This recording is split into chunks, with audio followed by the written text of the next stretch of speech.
Eu sou José Bezerra Filho, tenho uma espécie de apelido que não chega a ser pseudônimo, como os que Fernando Pessoa usava, mas é apenas um apelido carinhoso, tanto que eu nunca assinei uma obra minha, um livro, uma peça de teatro, um roteiro de cinema, com esse nome de Zé Bezerra da Paraíba. Faço-o sempre com o nome com que eu fui batizado, José Bezerra Filho. Ocupo a cadeira número 36 da Litorânea, que é a Academia de Ciências e Artes e Letras de Cabedelo, e cujo patrono é uma figura que eu considero, eu diria quase que um gênio.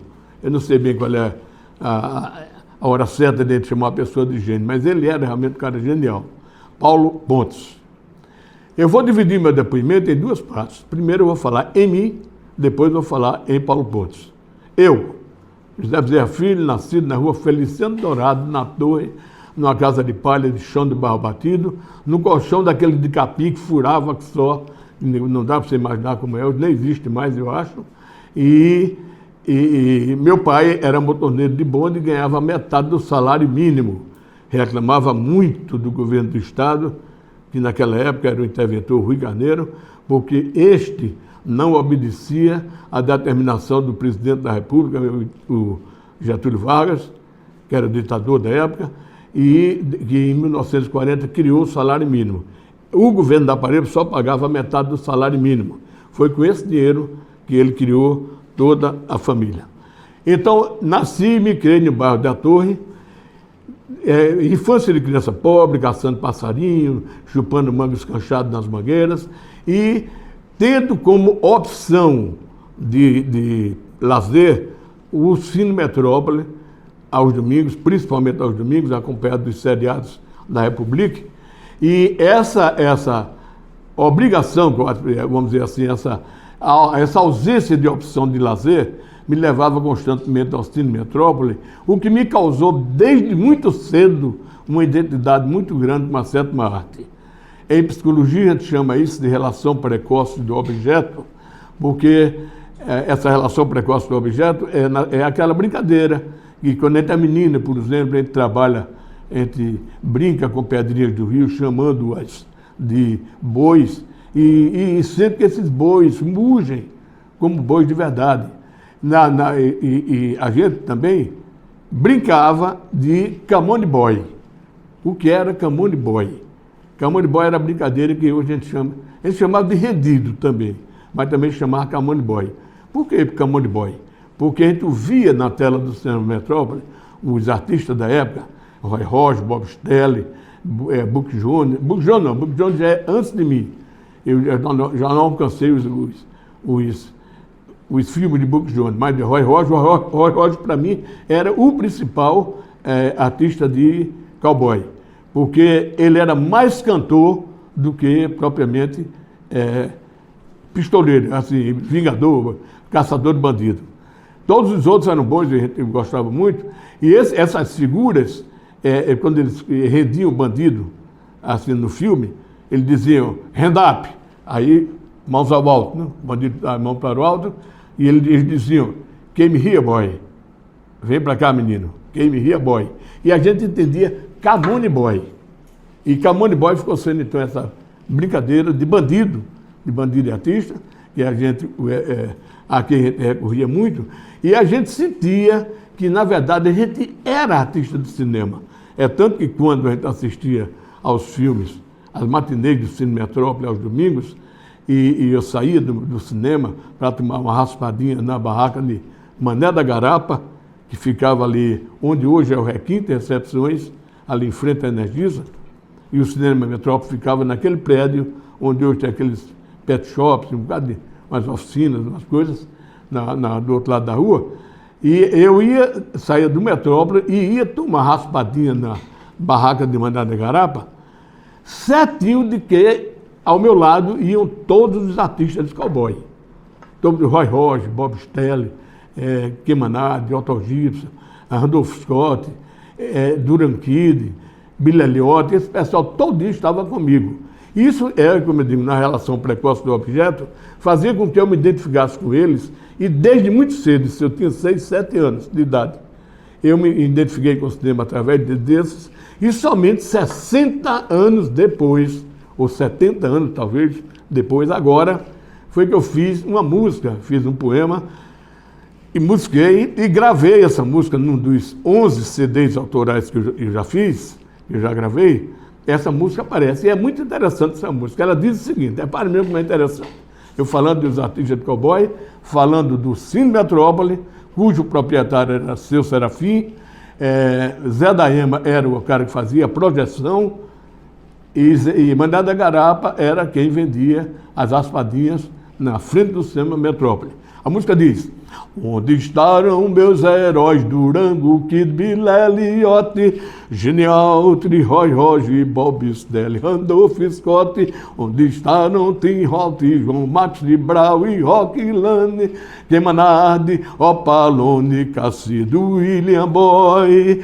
Todos eles moravam ali na torre, mas falavam inglês, Camone Boy. Todos eles moravam ali na torre, mas falavam inglês, Camone Boy. Eu tiro lei, lei, lei. Tiro lei, lei, lei.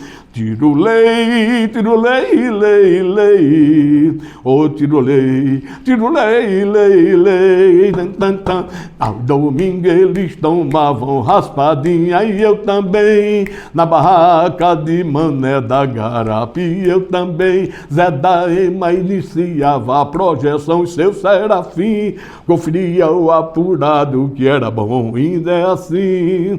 Mas o vento levou o meu Metrópole e deixou os heróis dentro de mim. Mas o vento levou o meu Metrópole e deixou os heróis dentro de mim. Tiro lei, lei, lei. Oh, tiro lei, lei, lei.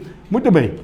Essa música foi feita 70 anos depois e gravada 72 anos depois do tempo que eu frequentava a barraca de Mané da Garapa, acompanhado desses heróis do cinema. Para mim, eles estavam ali comigo. Quando eu chegava em casa, ia brincar, me vestia de cowboy, ia brincar de Camone Boy. Agora vinha a história. E como eu chegava a assistir a esses filmes? Se meu pai ganhava metade do salário mínimo e não podia comprar ingresso de cinema para nós. Eu sempre fui muito auto-independente, é uma redundância, eu fui independente, assim, sempre quis ser autônomo, mas não tinha por onde, a gente morava num lugar muito pobre, não tinha nem luz elétrica em casa, nesse tempo não havia televisão, não havia nada, nem jogos eletrônicos, nem nada, nem luz elétrica a gente tinha em casa, era luz de vela. Então, para ir ao Cinema Metrópole, eu catava no lixo, pedaços de vidro quebrado, revista, jornal, torneira quebrada, panela furada, para vender um homem que passava na rua e com o pregão mais ou menos assim: compre cobre, chumbo de alumínio, compre panela furada, compre torneira, compre jornal e revista. Aí a gente chamava o homem, fazia aqueles pacotinhos de vidro quebrado, arame de cobre e torneira quebrada e vendia por um tostão, 2 tostões, para poder arranjar o dinheiro da entrada do cinema. Não era o suficiente. A gente levava gibi, guri, vida infantil, que eram as revistas e quadrinhos da época, para trocar na frente do cinema, a fim de completar a entrada. Pronto, essa foi a minha infância na rua Miguel Santa Cruz, até os 6, 7, 8 anos. Daí veio a adolescência. Na adolescência, então, foi um período muito difícil na minha vida, porque eu não me julgava hábil para absolutamente nada, meu pai não ganhava. A gente, para não comer puro, a gente vinha pescar. Aqui, onde nós estamos hoje, meu pai vinha pescar aqui, que ele chamava isso aqui a Barra do Bessa, se não me engano. Era Barra do Bessa. Hoje é o Intermares, é isso aqui mesmo. A gente vinha pescar aqui porque não tinha o que comer no outro dia.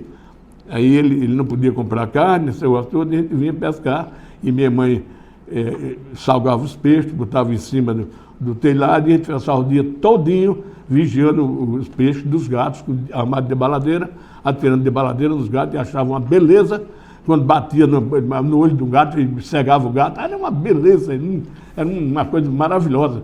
E hoje é politicamente errado, né? Hoje eu não mato nem um ovo. Eu vou na cozinha, eu não aprendi nada na cozinha, porque não aprendi a matar um ovo. Imagina matar uma atirar no olho de um gato e matava passarinho, tudo, aquele negócio todo. Bom, mas veio a juventude, e essa adolescência para mim foi muito difícil, porque eu não tinha talento para nada, queria sair do local onde trabalhava, onde morava, e não via por onde sair, não via a luz do final do túnel. Aí já nessa época, comecei a escrever meus poemas, e fiz inúmeros poemas pobres, de rima pobre, com rima forçada, no estilo parnasiano, forçadamente parnasiana, apesar de já estar quase, naquela época, há mais de 30 anos da Semana de Arte Moderna de São Paulo, de 1922, a gente já estava em 1955, mas ainda assim eu não tinha me livrado da rima, achando que poesia era rima. Não é, na verdade. Fazer rima é rimar. Agora, fazer poesia é outra coisa, implica em sentimento, implica em métrica, implica em beleza, em busca da perfeição estética na linguagem. Bom, juventude muito, muito confusa, que não me deixou, não me permitiu definição em nada. Malgrado isso, e andando a pé, e não tinha dinheiro para nem a roupa da gente, por exemplo, a minha roupa.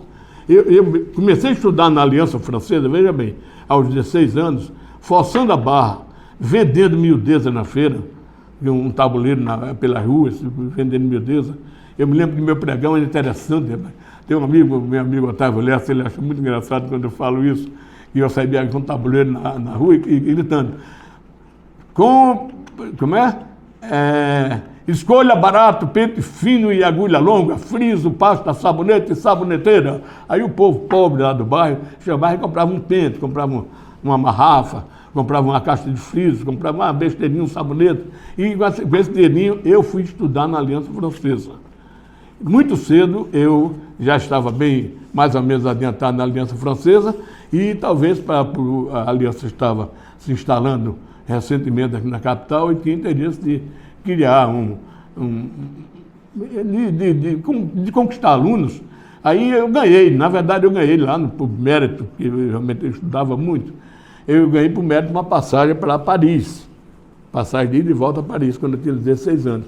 Corri para casa vibrando para dizer ao meu pai que iria a Paris, que ganhara uma passagem da Aliança Francesa.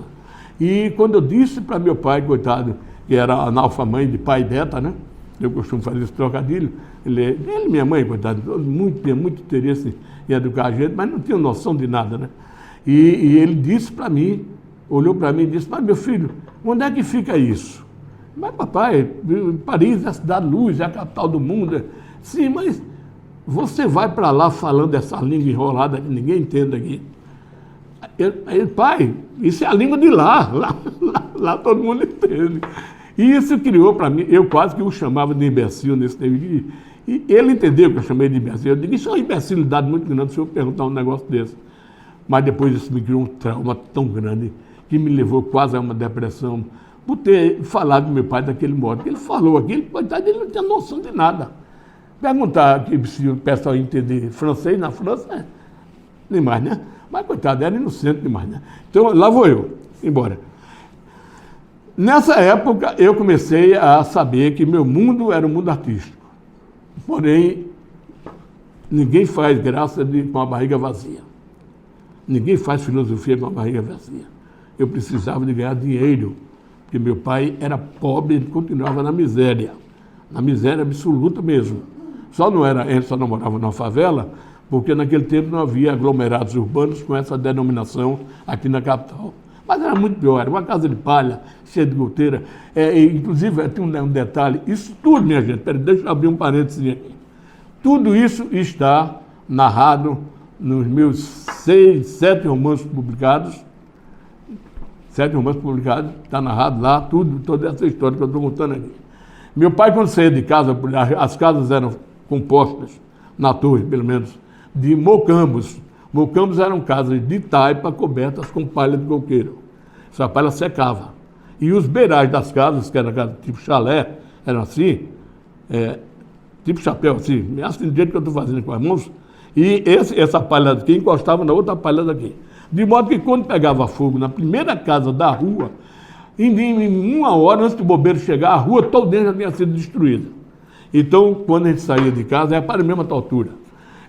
Meu pai nos deixava, eu e meu irmão, que hoje é oficial do Exército, reformado, ele deixava-nos tomando conta da casa, como um tonel de gasolina cheio d'água, revestido de cimento por dentro cheio d'água, e 2 canecos bem grandes, e a gente esperando que chegasse um incêndio, que nunca chegou, graças a Deus, para poder, quando o incêndio chegasse lá, começar a molhar as palhas lá de casa para não queimar a casa da gente. Para mesmo. Se o incêndio ia respeitar essa casinha morada no meio de uma multidão de outras casas pegando fogo. Mas era assim a nossa infância. Bom, mas aí veio a juventude e eu precisava de dinheiro, mas também não via como ganhar dinheiro fazendo poesia. Não dava. Aí comecei a acerar na linguagem lá do povo do interior, passar por perto, né? Ficar por perto, assim, querendo entrar e não tendo coragem. As mesas da churrascaria Bambu, aí eu já tinha 17 anos, 18 anos, onde os intelectuais da época, Virgínio da Gama, Juarez da Gama Batista, Machado Bittencourt, um bocado de gente importante, assim, intelectuais, os intelectuais que viviam na Bambu, frequentava lá frequentemente, e eu ia para lá, botava a minha mesa colada com a deles, só para ouvir os papos de quais livros que estavam sendo lançados, o que era bom, o que era ruim, o que era que precisava ser lido, o que era isso.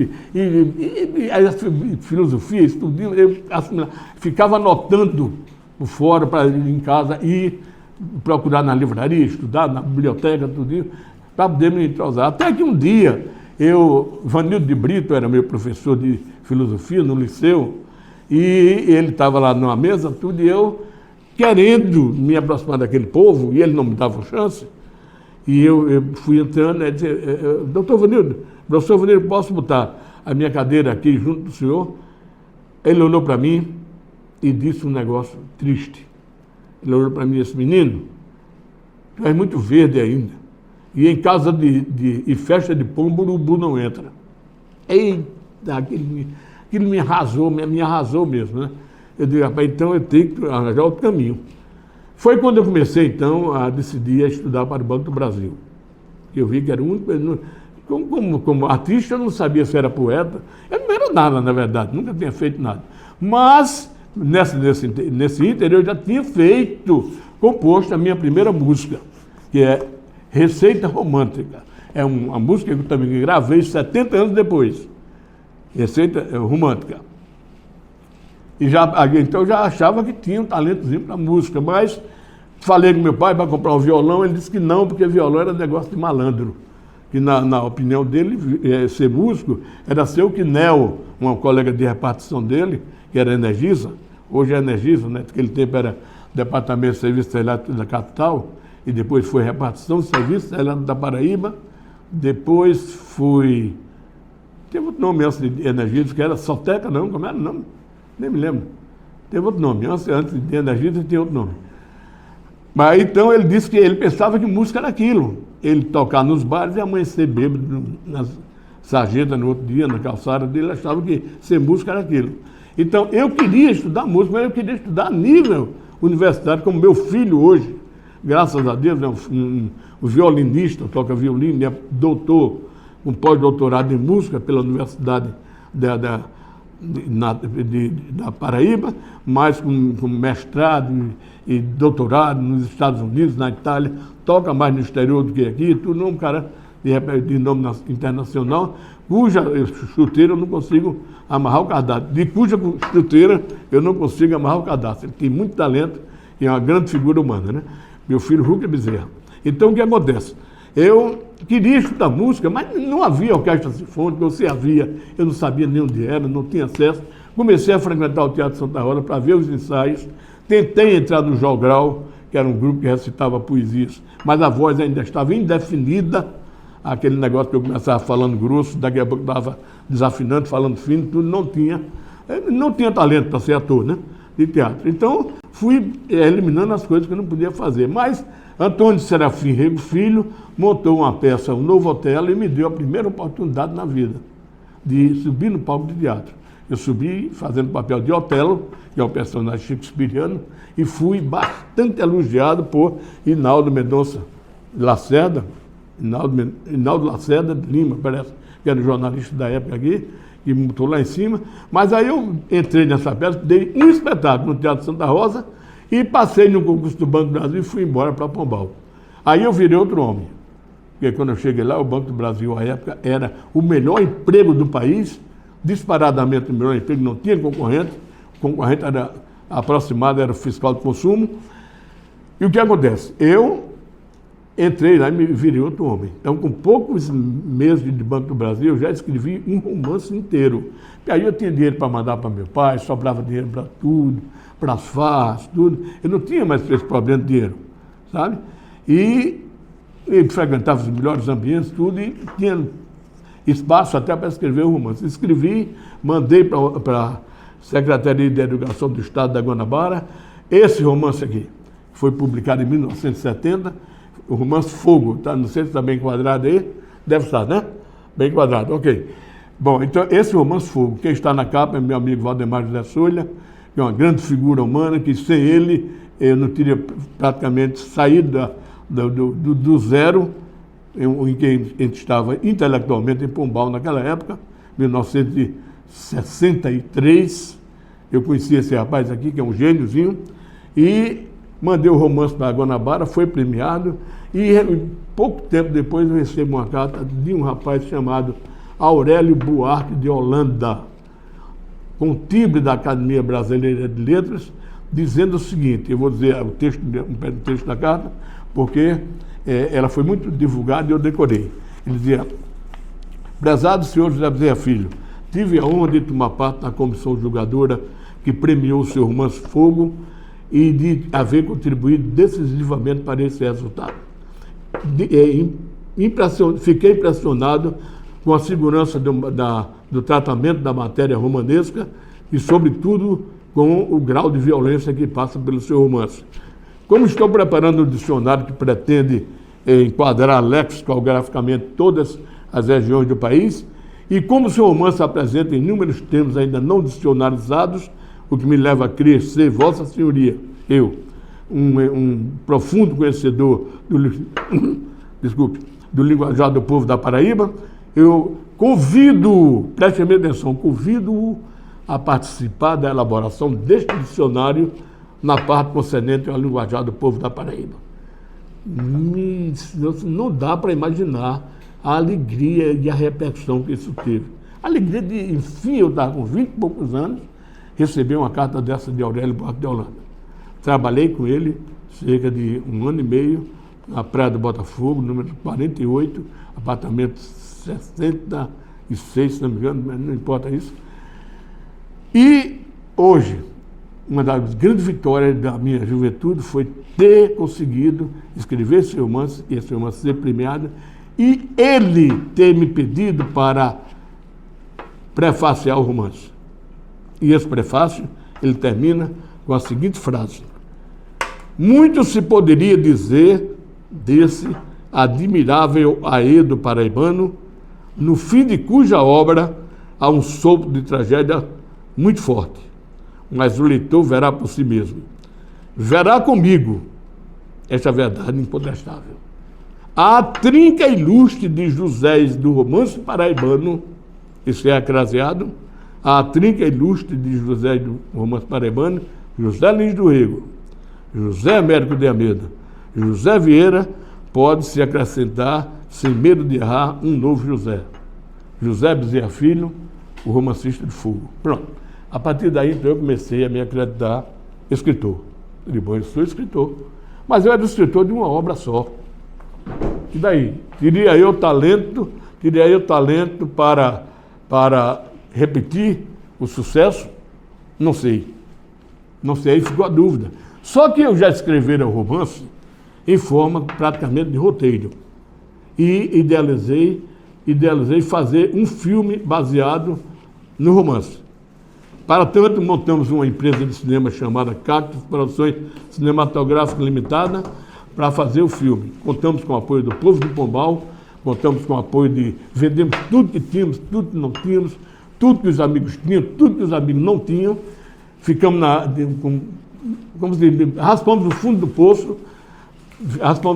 poço para poder fazer esse filme. Deu um prejuízo enorme. A gente ganhava R$1.200 no banco e o filme deu um prejuízo de 116 mil. Eu não sei se era mil ou milhões, porque era cruzeiros na época. Não era reais. Era cruzeiro, era muito dinheiro. Muito dinheiro. Era muito dinheiro. Aí o que acontece? A gente ficou no fundo do poço. E isso me deu um trabalho enorme para sair do fundo desse poço. Eu trabalhava no Fundo de Participação do município, no Banco do Brasil, conhecia todos os prefeitos, e a única forma que eu tive de reagir para campear dinheiro para pagar dívidas foi fazendo teatro, que era a única coisa que eu sabia fazer, sabe? Era a única coisa que eu pensava que sabia fazer, que não tinha custo nenhum. Eu fizeram algumas peças de teatro e participaram como ator de algumas, diretor em outras, mas não tinha certificado nenhum de nada. Mas eu escrevi. Aí eu escrevi uma peça chamada Enquanto Não Arrebenta a Derradeira Explosão, e enquanto todas as peças de teatro montadas na Paraíba, aqui em João Pessoa, eram montadas para dar um final de semana no Teatro Santa Rosa, e porventura, por acaso, outro final de semana em Campina Grande, quando havia um festival, eu, nesse processo de descentralização de cultura, vendi a peça para 54 prefeituras do município da Paraíba,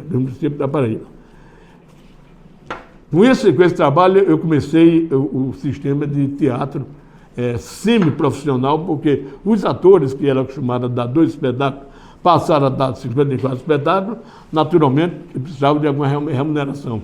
Começamos a pagar cachê aos atores.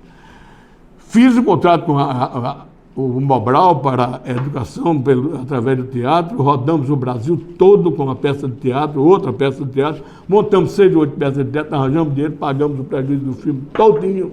E eu planejei fazer outro filme. Sabe? Eu planejei fazer outro filme, mas aí, em 1980, quando ele já estava preparando para fazer outro filme, sofri um derrame cerebral. Passei 60 dias no hospital em São Paulo, porque não havia vaga no cemitério daqui, e me mandaram para morrer lá em São Paulo. Voltei vivo e cantando, coisa que eu nunca fizera antes. Eu era desituado até para dar boa noite. Comecei a cantar. Não sei o que fizeram. Me deram um pedacinho de Caruso, de Vicente Celestino aqui dentro, que abriram minha cabeça, né? Que foi no centro do cérebro. E comecei a cantar. Com essa maneira de cantar, e proibido pelo método de ter uma atividade teatral que mexia com gente, mexia com pessoas, dava muito trabalho, eles aconselharam pegar uma atividade mais moderna, que é escrever. Aí foi quando eu comecei a fazer música. Fiz música, fiz canto lírico,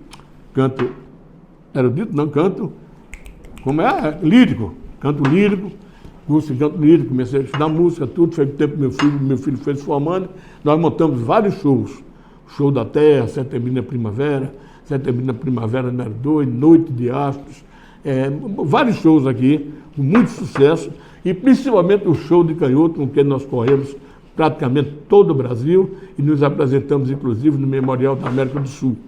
Bom, aí eu já era um autor referenciado, mas só tinha um romance escrito. 40 anos depois, eu ousei escrever outro romance. Em 2007, eu escrevi esse romance aqui, que é a minha obra-prima, sabe? A Paixão Segundo Metrópole. E depois dele já escrevi mais 7 romances, e hoje tenho a honra de ser ocupante da cadeira 36 da Academia de Cabedelo, sou também da Academia de Cinema da Paraíba, e com muita honra eu vou agora falar sobre o meu patrono, é o Centro de Paula Holanda Pontes, musicalmente conhecido como como o Paulo Pontes, que é o patrono da cadeira 36. Eu fico honrado, porque quando formaram essa academia aqui, Academia de Letras, de Cabedelo, eu fui convidado. E isso é bom, porque isso atesta o reconhecimento pelo toda uma vida dedicada às artes em que eu estive envolvido. Conheci Paulo Pontes desde menino, ele já era menino prodígio, porque com 11 anos de idade ele tinha um defeito no pé, ele nasceu com um defeito no pé, e o doutor Napoleão Laureano operou, curou o pé dele, ajeitou o pé dele, e ele fez uma carta agradecendo a esse médico, o doutor Napoleão Laureano, que é o patrono do hospital, né? E ele fez essa carta, e essa carta foi tão bem feita que ele, com 11 anos, teve essa carta publicada no Diário de Notícias, no Jornal do Rio de Janeiro.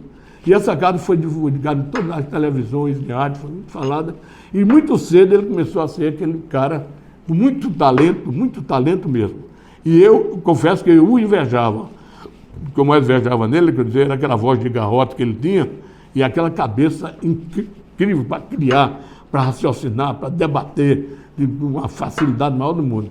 Eu quis ser amigo de Paulo Pontes durante muito tempo e não tive acesso a ele pelos motivos que eu já expus quando era jovem, de estar me aproximado dos intelectuais. Ele já era um intelectual.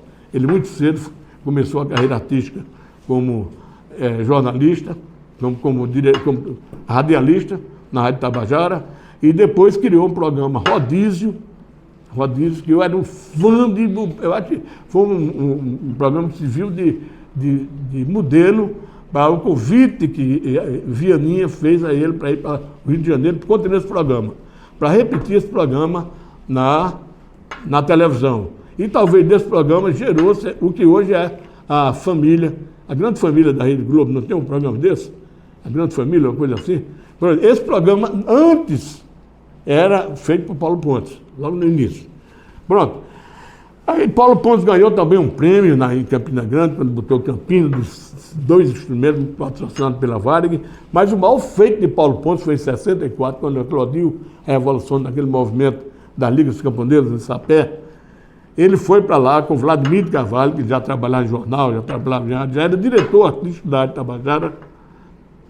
E ele foi para lá para fazer uma entrevista, uma reportagem sobre aquelas mortes que houve lá em Sapé, na época das Ligas Camponesas.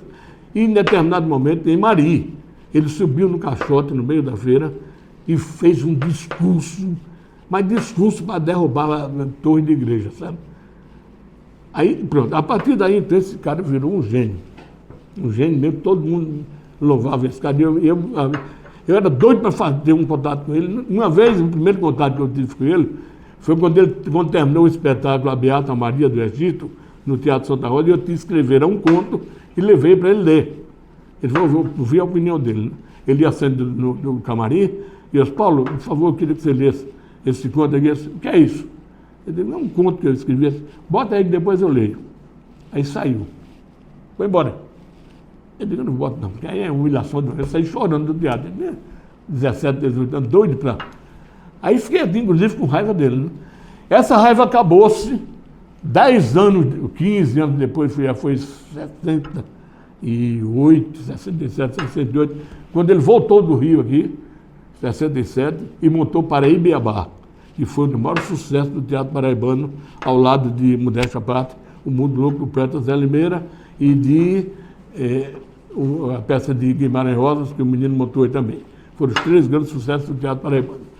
Bom, aí essa peça foi montada aqui, era um elenco muito grande, era um musical com 65 pessoas no elenco, com orquestra, com tudo, e foram rodar a Paraíba todinha e começaram a pedir auxílio aos prefeitos. O prefeito de Pombal era casado com Ione, era casado com Cacilda, que é tia da esposa desse rapaz aqui, que é o grande amigo da minha vida, que eu devo um grande favor, que não dá tempo de contar aqui.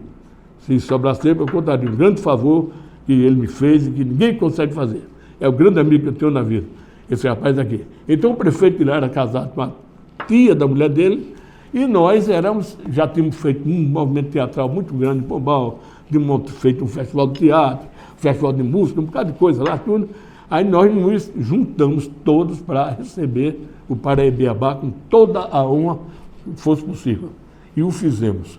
No dia, depois do espetáculo, na casa do Atencio, aí ele ofereceu um jantar a todo mundo, um banquete, na verdade, na cidade toda compareceu, e jornalistas, tudo, fazendo cobertura, tudo lá. E o doutor Atencio, que era prefeito, Atencio Bezerra Vanderlei, chegou e fez um discurso enaltecendo o trabalho meu e desse rapaz, e disse, olha, dizendo que se não fosse o trabalho da gente, ele não teria feito nada, porque a prefeitura tinha apenas alguns recursos, mas não tinha espaço nem nada. Nós cedemos nas nossas casas, arrumamos outras casas, alugamos outras casas para poder agasalhar o pessoal, o elenco todinho. Quando o Paulo Pontes soube disso, ele disse, nós devemos, sobretudo, Paulo Pontes, que era o diretor da equipe, com quem eu queria manter contato e não tinha contato, desde a juventude. E devemos, sobretudo, a esse rapaz aqui. Se não fosse ele, eu, sabe? E Sônia também, né? Mas principalmente eu, que realmente eu me desdobrei. Porque eu tinha interesse em me aproximar dele. Aí ele veio me abraçar, né? Aí disse, mas rapaz, eu não conhecia você, né? Eu disse, conhecia, Paulo. Você me conhecia porque uma vez eu entreguei um conto, aí contei a história, né? Há 10 anos você não deu a menor atenção, Paulo. Você disse, deu para cima da cadeira. Mas rapaz, ouve isso. Eu digo, ouve. Rapaz, então me desculpe. Então, a partir daí, até a sua morte, 10 anos depois, nós nos tornamos grandes amigos. Várias vezes eu fui à casa dele no Rio de Janeiro, quando ele era casado com Bibi Ferreira, fiquei hospedado na casa dele. E todos os espetáculos que ele montava no Rio de Janeiro, ele mandava convite para nós irmos ao Rio de Janeiro assistir a todas as peças que ele montava. Fico, pois, honrado em ter sido chamado para a Academia de Cabedelense de Ciências, Artes e Letras, a Litorânea, e agradeço a deferência e às vezes acho que até que mereço isso pelo trabalho, pela vida que me tornou um eterno escravo da arte.